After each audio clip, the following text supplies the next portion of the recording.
Once upon a time, in a quaint village nestled between rolling hills and a sparkling river, there lived a young woman named Elara. She was known for her kindness, her radiant smile, and her ability to mend broken things, whether it was a torn dress, a cracked vase, or even a wounded bird. But there was one thing Elara could never seem to fix: her own heart. Elara had fallen in love with a young man named Kale, a wanderer who had come to the village one summer. Kyle was charming, adventurous, and full of stories from distant lands. He had a way of making everyone feel special, but Elara felt something deeper. She believed he was the one who could fill the emptiness she had carried for so long. They spent countless evenings by the river, talking about dreams, fears, and the mysteries of the world. Kyle seemed to understand her in a way no one else did. But as the seasons changed, so did Kyle. He grew restless, his eyes always drifting toward the horizon. One day he told Elara he had to leave. "The world is calling me," he said, his voice tinged with both excitement and regret. "I can't stay in one place for too long." Elara's heart sank, but she smiled bravely and wished him well. She told herself that love meant letting go, even if it hurt. Years passed, and Elara continued to live her life, tending to her garden, helping her neighbors, and caring for the village children. She never spoke of Kale, but his absence lingered like a shadow in her heart. She buried her pain deep inside, convincing herself that it was better to ignore the ache than to confront it. After all, she thought, a broken heart was something time would heal. One winter evening, as the first snowflakes began to fall, an old woman arrived in the village. She was frail and shivering, her cloak thin and worn.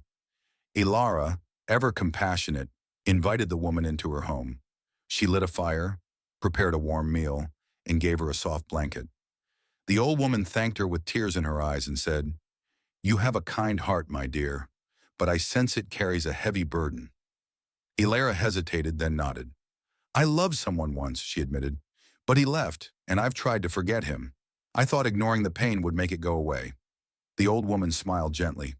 "The heart is not a wound to be bandaged or a problem to be solved. It is a voice, and it speaks to guide you. When you ignore it, you silence the very part of you that knows how to heal, how to love, and how to live fully." Elara was struck by the wisdom in the woman's words. For the first time, she allowed herself to feel the depth of her sorrow. She cried for the love she had lost, for the dreams that had faded, and for the years she had spent pretending she was fine. But as the tears flowed, something remarkable happened. The weight in her chest began to lift, and she felt a sense of peace she hadn't known in years. The old woman stayed with Elara for a few days, and during that time, she taught her how to listen to her heart.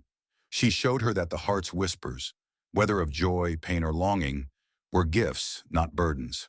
When the woman left, she gave Elara a small wooden box. "Inside is a mirror," she said.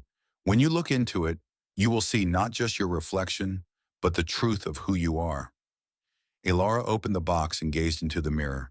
She saw her own face, but also the strength, resilience, and love that had always been within her. She realized that her heart, though scarred, was still whole. It had been waiting for her to acknowledge it, to honor it, and to let it guide her forward. From that day on, Elara lived differently. She no longer ignored her heart's whispers. She embraced her emotions, both the light and the dark, and found that in doing so, she became more alive than ever before. She continued to love deeply, not just others, but herself as well. And though Kale never returned, Elara's heart remained open. She knew now that love was not something to be feared or forgotten, but a force that could transform even the deepest pain into beauty. For the heart, when truly heard, is the most powerful guide of all.